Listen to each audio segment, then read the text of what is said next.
Good afternoon, I'm Kelsey Tehan. And I'm Kim Leadholm. Here's what's coming up on today's Badger Report. First, a look at what's causing strain on hospitals across the state. We'll see how UW-Madison and the NFL are teaming up to develop mouth guards that prevent injuries. And we'll learn how a UW-Madison club is teaching life lessons through a centuries-old sport.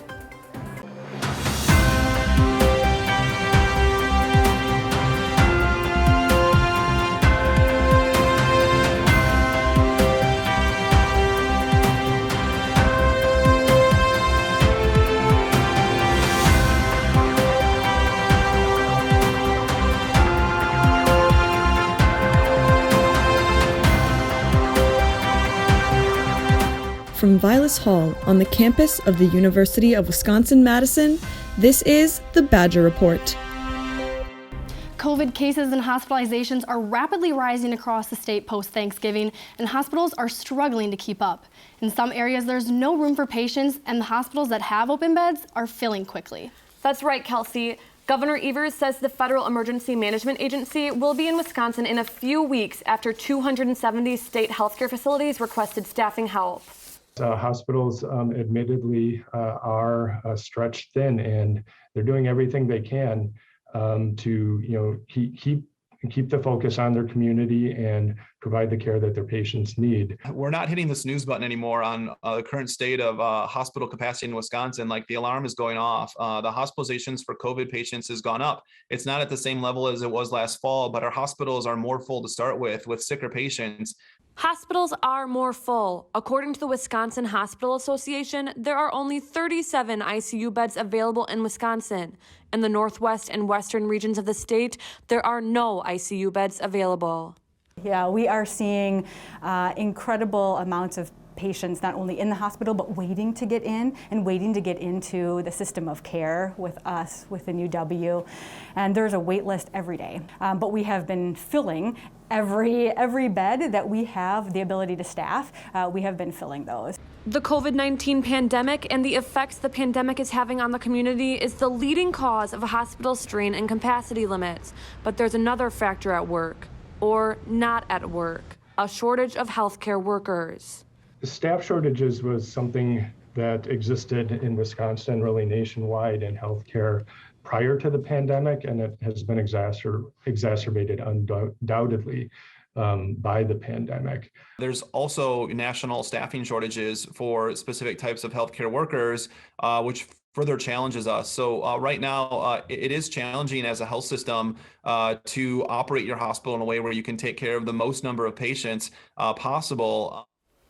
Will this get better anytime soon? It's not clear right now. Leet says as we approach the winter months, the combination of the flu season and the COVID-19 pandemic makes anticipating changes hard. Kim, did anyone recommend how the public can help the burden on hospitals? Yes, Kelsey. Everyone I spoke to in this story said one thing: COVID vaccinations are the strongest and most effective way to protect yourself and your community. Thanks, Kim. In related news, the new Omicron variant has now been detected in 21 states in the U.S., including Wisconsin and Minnesota. More than 10 of those local cases have been linked to a recent wedding in Milwaukee County. Wisconsin Republicans have called for the removal of a Milwaukee County's top prosecutor. That after his office had previously recommended a $1,000 bail for Waukesha parade attack suspect Darrell Brooks Jr. Brooks posted bail just 5 days before the attack after being charged weeks earlier with 3 misdemeanors, including domestic violence battery and disorderly conduct. He will be back in court for the Milwaukee cases December 20th. Following the Waukesha parade attack, the city of Sun Prairie honored the community at their own holiday parade. The Badger Report's Ryan Wollersheim has the story. The original first fire truck for Sun Prairie Fire. Sun Prairie's annual Fire and Lights Parade was back this past weekend after a year off during the COVID-19 pandemic, though this year's celebration came with a more serious tone. The parade took a moment of silence as one of many tributes to victims of the Waukesha parade tragedy. Sun Prairie Community and Diversity Strategist Jay King said this year's parade was about both celebration and support. What we're all hoping to see is just people come together and, support people that they may not know. They may not have a connection to Waukesha, but they still want to support others. And they also want to come out because it's the holiday season.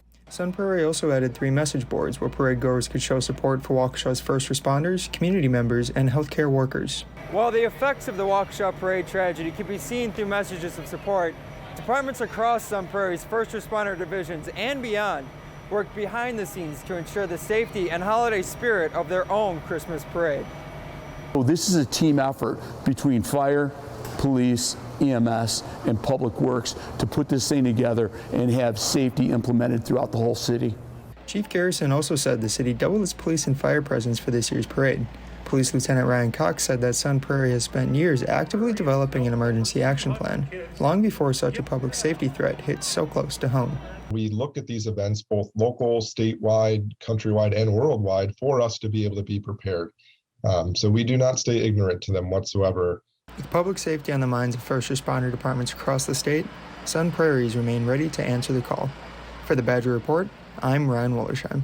Thanks, Ryan. Charges have been filed against a La Follette High School student after he was caught at school with a loaded gun last Thursday. 18-year-old Marquand Webb appeared in court Monday, where he was charged with possession of a firearm on school grounds, possession of a firearm by an agitated delinquent, felony bail jumping, resisting an officer, and 2 counts of misdemeanor bail jumping. His cash bond is set at $20,000. Coming up next, we'll hear what a local mosque has been doing to help its neighbors since the beginning of the COVID-19 pandemic. And we'll look at a cutting-edge construction project on UW's campus. At the turn of the last century, we made a promise to our state. We promised that we would not rest until we made life better for Wisconsin. We looked in our own backyard and we planted different crops, bred new herds, identified vitamins, improved harvesting machinery, established food safety standards, and churned a lot of ice cream. We haven't stopped working to make life better for our state and the world on Wisconsin. This right here is the closet we were in. That was the only thing left of the house. The only thing. Red Cross helped us, and they literally got us back on our feet. Huge outpouring of love, just going, people care. We didn't come out of there saying, wow, we lost everything. We came out of there hugging each other, glad that we were okay.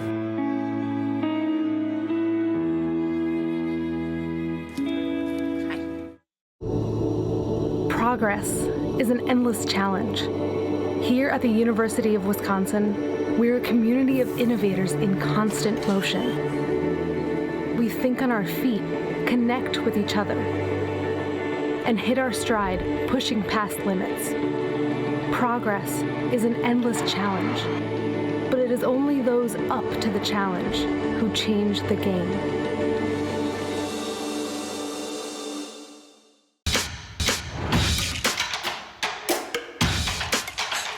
The University of Wisconsin is the #1 school in producing Fortune 500 CEOs, PhDs, Peace Corps volunteers, NCAA tournament basketball teams, and bowl football teams in the last 25 years.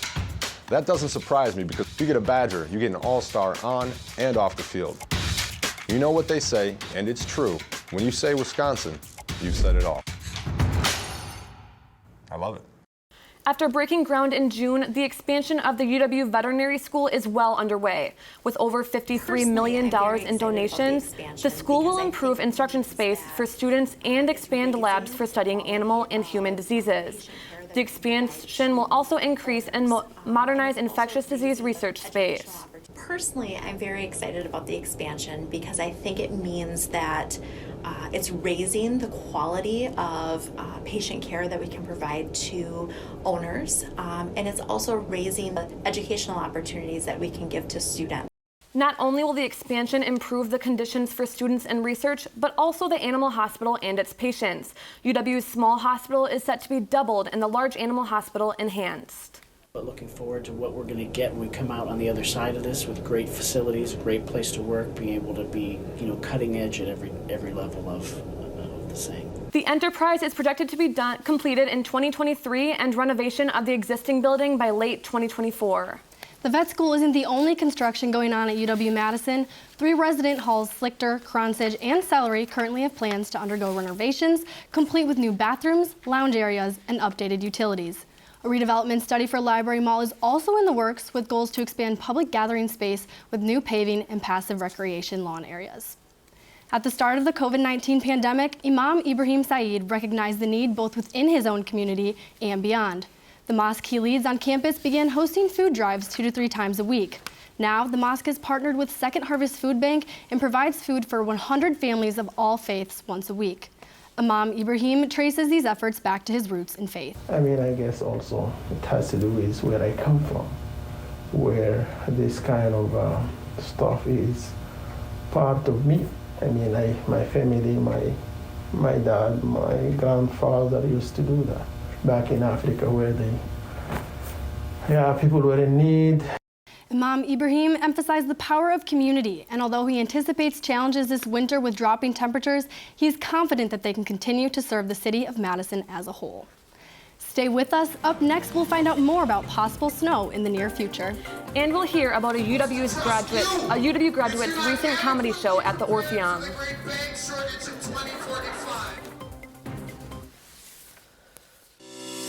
More than a century ago, we made a commitment to our state. We promised to educate the sons and daughters of Wisconsin. More than 1 million students have passed through our doors. Our alumni have gone on to cure diseases, grow crops, build skyscrapers, found companies, score touchdowns, orbit the moon, and achieve beyond our wildest dreams, but not beyond theirs. On Wisconsin. You only know in a fire to get out, to escape. And now, okay, you're outside and you're safe. What do you do now? And that's where the Red Cross came in. We ran out of the house just wearing our pajamas. And at that point, just to even have a toothbrush that I could call my own was so important. You know, it just makes you feel like a person again.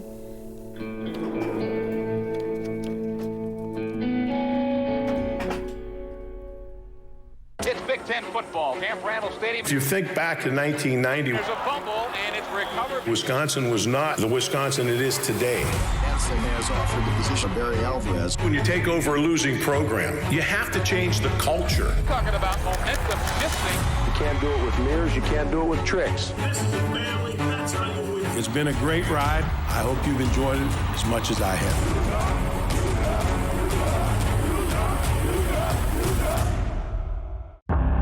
You can try, but you'll never stop a Badger. Because we Badgers are born with curious minds and endless heart. When we see a curve in the road, we speed up. When there are mask shortages for first responders, we make our own supply chain. When there's a world on pause, we sharpen our claws. Through thunder, fire, and pandemics, we'll keep going. Because after all, you can't stop a Badger. You may know one Midwesterner from his time here at UW, but this comedian is cracking jokes left and right, from Manitowoc to Madison and everywhere in between. The Badger Report's Gabby VINICK has more. Oh, and I can tell by that response, you're not going to like this next punch. But the people who came back to see the comedian and UW alumnus Charlie Berens did like his show at the Orpheum on Saturday night. Relatable, funny, Wisconsin native. Having grown up in the Midwest, Wisconsin humor hits really close to home, and it's one of those, it's so accurate, it's funny, and I cannot wait for tonight.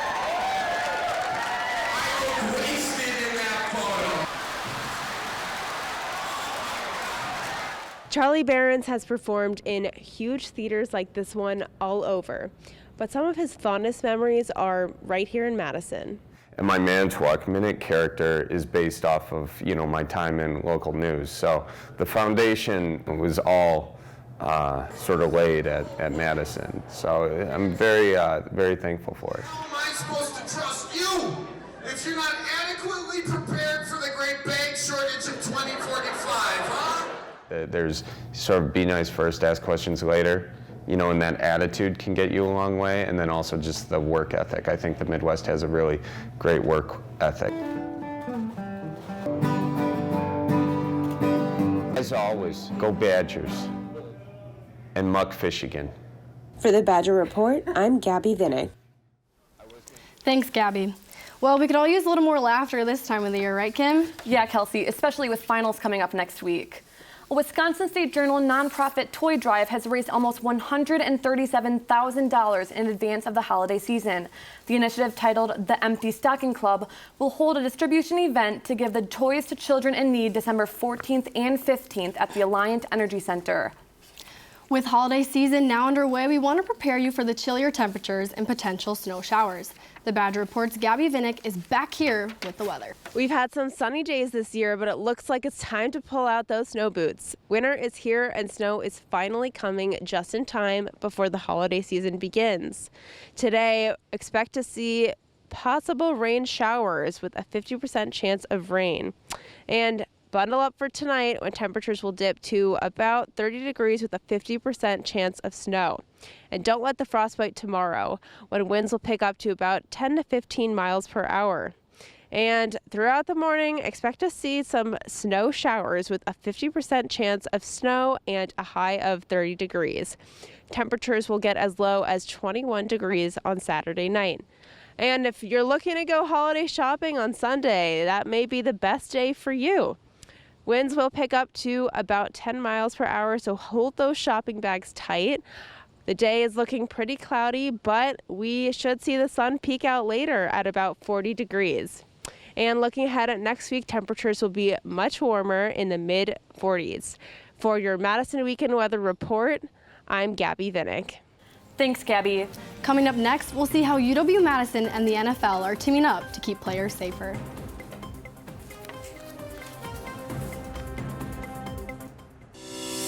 In 1905, we made a promise. We promised that our work at Wisconsin would make life better for our state.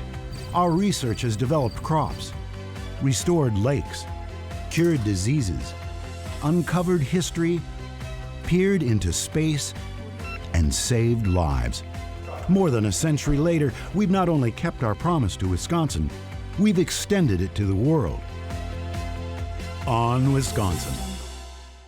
I thought the Red Cross does Katrina. They don't help single moms. Hi. What happened to our house last year about your birthday? It flooded and the water flooded out. Yeah. The Red Cross arranged the hotel for us. They gave me that break, that leverage to be able to get it together and take care of them, you know? I feel like we've come full circle. Like that. Mm-hmm. This is how I'll do it. There you go. At the turn of the last century, we made a promise to our state. We promised that we would not rest until we made life better for Wisconsin. We looked in our own backyard and we planted different crops, bred new herds, identified vitamins, improved harvesting machinery, established food safety standards, and churned a lot of ice cream.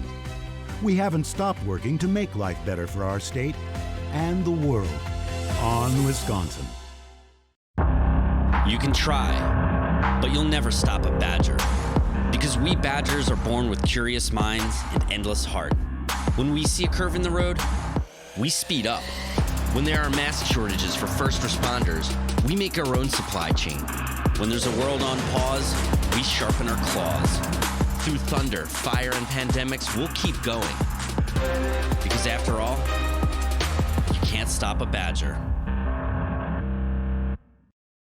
It was a busy week in the sports world in Madison and across the state of Wisconsin. You got that right, Kim. Let's go to MIRIAM Jabber in sports. Fourth seed Wisconsin volleyball danced their way to the round of Sweet 16 after dominating the opening weekend of the 2021 NCAA tournament. The Badgers kicked off the big dance last Friday by sweeping Colgate 3-0 at the Fieldhouse. Dana Redke led the Badgers offensively, recording a team best of 14 kills. Devin Robinson and Anna Smirek also had successful nights as both Badgers added 8 kills, bringing the team's total to 45 kills of the night. The sweeping momentum continued on Saturday as the Badgers also defeated Florida Gulf Coast 3-0 to punch their ticket to the Sweet 16 for the 9th consecutive time. Grace Loberg and Yulia Orzo carried the team offensively, combining for 27 kills on 42 attacks with 3 errors for a .571 hitting percentage.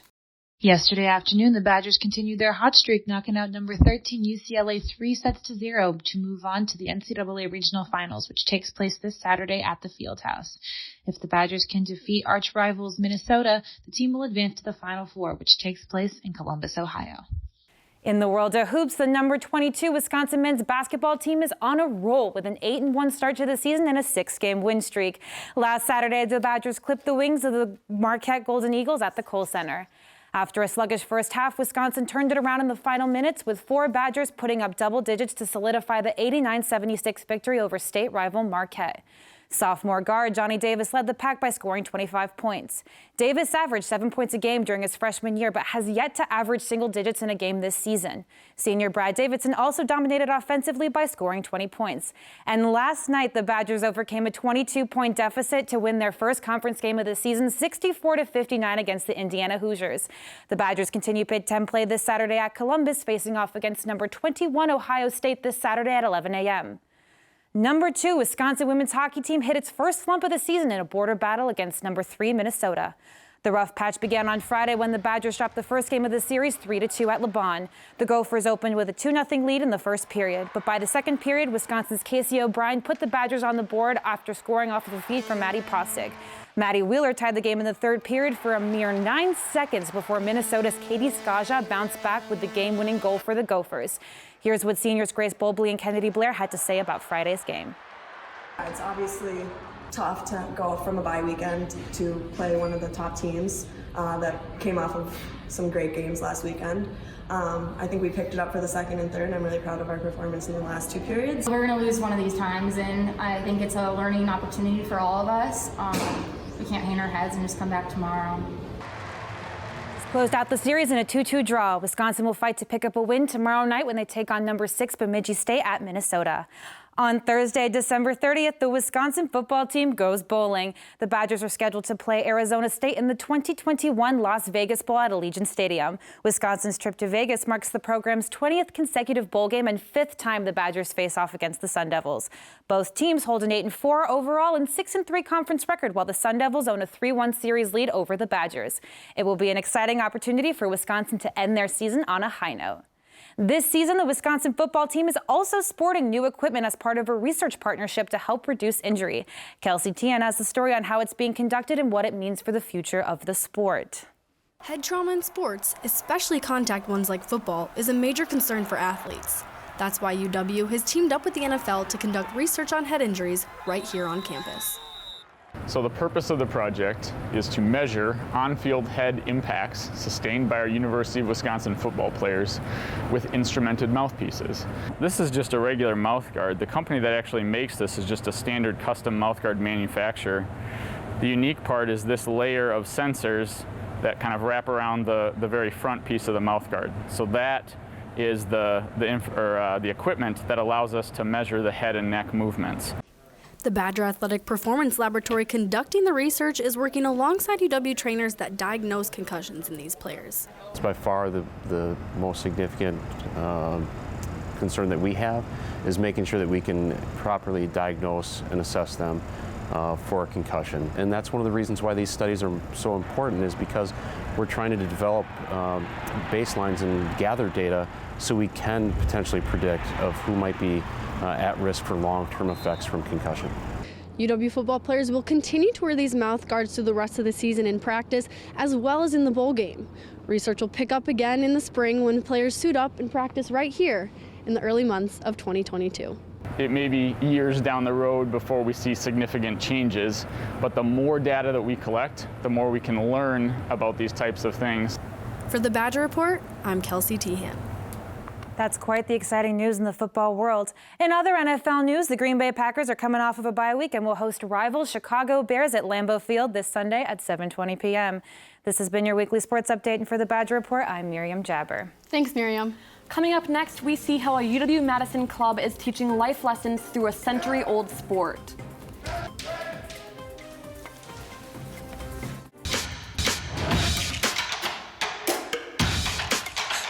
The University of Wisconsin is the #1 school in producing Fortune 500 CEOs, PhDs, Peace Corps volunteers, NCAA tournament basketball teams, and bowl football teams in the last 25 years.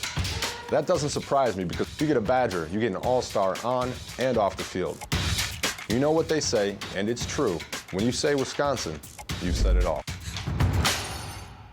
I love it.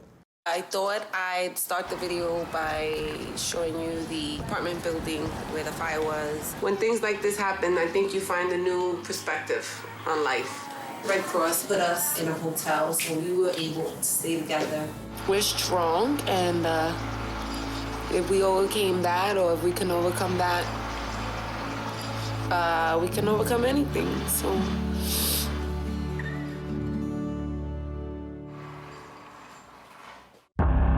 You can try, but you'll never stop a Badger. Because we Badgers are born with curious minds and endless heart. When we see a curve in the road, we speed up. When there are mask shortages for first responders, we make our own supply chain. When there's a world on pause, we sharpen our claws. Through thunder, fire, and pandemics, we'll keep going. Because after all, you can't stop a Badger. More than a century ago, we made a commitment to our state. We promised to educate the sons and daughters of Wisconsin. More than 1 million students have passed through our doors. Our alumni have gone on to cure diseases, grow crops, build skyscrapers, found companies, score touchdowns, orbit the moon, and achieve beyond our wildest dreams, but not beyond theirs. On Wisconsin. One UW-Madison student organization practices a martial art where they fight each other with swords. The primary purpose, though, isn't self-defense. Jerome Barnett unsheaths their story.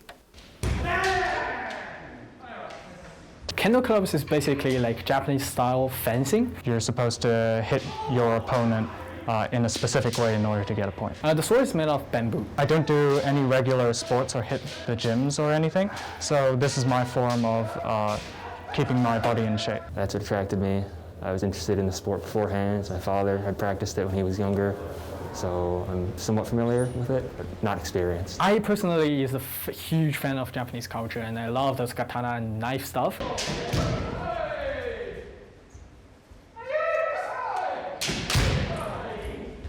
It's about katana. It's about using bamboo sword to hit each other. I was like, hey, this is my stuff. I'm gonna join that. You show a level of respect for your peers, and I think that you can extrapolate that to real life as well.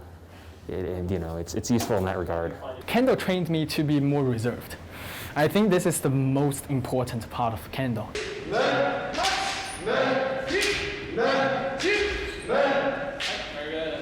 In my daily life, I learned that from Kendo, so I can control myself. I don't want to rush something. I can be more rational and think about it before acting. In real life, I think it's really important to also show respect to other people or whatever event happens in life. I think that can really translate well. For the Badger Report, I'm Jerome Barnett. The group plans to participate in a tournament in the spring semester. Thank you for watching this final edition of the Badger Report. We'd like to thank the PBS Wisconsin crew and our director, Peter Kleppen, for all of their work and help this semester. We'll see you again next fall.